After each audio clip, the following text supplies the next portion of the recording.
This fuse right here that we've pulled out is a 20 amp fuse. It is for the park lights. So it's an always hot fuse.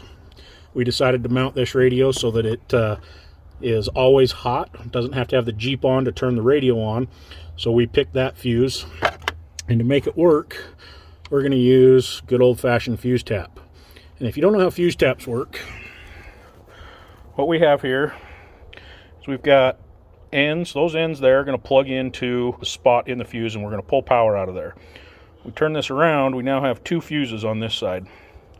This front fuse, the one closest to the prongs, is the standard fuse. It's going to fuse this circuit right here, just like it was from the factory with a 20 amp. All it's doing is coming out one side through the fuse, back in the other side.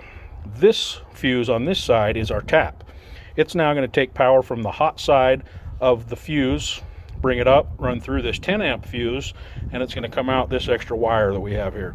And we're going to wire the radio to that particular wire. This is the simplest, easiest way to add an accessory like this in a vehicle.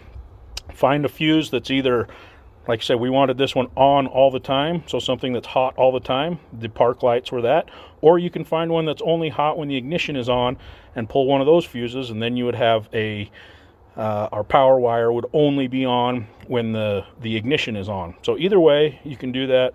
Use one of these fuse taps to pull power. Easiest way to do it.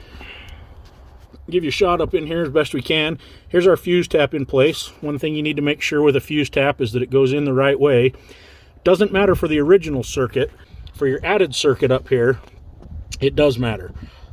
Because the power only comes into one side of this socket and out the other. So make sure you check that. This particular socket, we had to mount it with the fuses up. You may, depending on your application, this may have to be facing the other way. So if the fuse tap doesn't work, make sure you check the way you've put it in. There is only one way it can go in.